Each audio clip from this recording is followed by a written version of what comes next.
I just thought, you know, maybe they like this stuff for a day.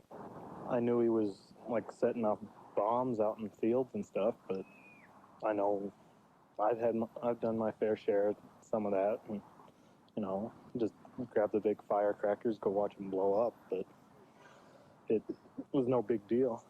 But for Eric Harris, the leader between the two, the news was bad and getting worse by the day. He was turned down by every college he'd applied to. The girl he asked to the prom said no. And on April 15th, 5 days before the massacre, Harris tried to sign up for the Marines and was rejected. The reason? He was taking an antidepressant drug called Luvox, which is used to treat obsessive-compulsive disorder. Harris's friends reportedly wonder if he stopped using the drug in his last days, though Brooks Brown says he never stopped ranting about guns. He was talking about how he turned 18, and how he was going to get a gun, and how he just wished there wasn't a stupid waiting period. 2 days later, April 17th, neighbors recall loud noises coming from Harris's garage, when it's believed he and Klebold were putting together pipe bombs for their arsenal. And on the 20th of April, Eric Harris, with Dylan Klebold at his side, stopped waiting. Could the answer to the terrible puzzle be that simple? That two kids who saw themselves as the losers in a double-standard high school world moved from virtual violence in computer scenarios to planning the real thing when they felt that double standard existed beyond the school grounds. Dr. Erica Freeman, a psychiatrist who specializes in treating creative and troubled minds, never met the killers, but has thought about the last year of their lives. Their behavior was different by a degree than it had been the previous year. It's different between temperature and fever, and nobody recognized when the fever started. Today, the if-only questions, if only I'd known what they were really thinking and doing, are haunting to so many people. Eric Harris's parents are in seclusion, but Dylan Klebold's father, Tom, reportedly lamented, "It can't be. My son's not like this. He's not violent."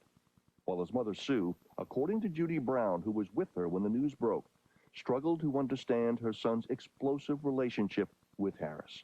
They were afraid he was some way connected because he was a friend of Eric's, but they couldn't imagine the connection in the violent way. Others recall what they saw in a backward search for the clues they wished they'd seen, like the magistrate who sentenced Harris and Klebold to probation last March. I didn't see any red flags. I didn't see any markers. I didn't see any attitude. I didn't see any dysfunction in the relationship with the boys. And to the supervisor whose department released the two from probation. We've spent agonizing time, even over the weekend, we were calling each other and saying, okay, so what about this and what about that? And maybe we should try this. So we're really trying real hard to see what we could have done. But Dr. Freeman says by then, it was probably already too late. They were sick, and they have the kind of sickness that we never catch, and they are never caught until they do something horrible. Horrible, of course, does not come near to describing what they did. For days, we have watched the litany of unspeakable grief, a teacher and 14 children going to their rest instead of celebrating the richness of another spring. After you've gone through the pain. Who could think to author mayhem on this scale? Who could actually do it? And for what reasons that anyone could understand? Eric Harris and Dylan Klebold took with them whatever answers they might have had when they turned their guns on themselves. A final act to make the pain of grieving deeper still. Ooh, yeah, yeah. Oh, Lord, you just scared.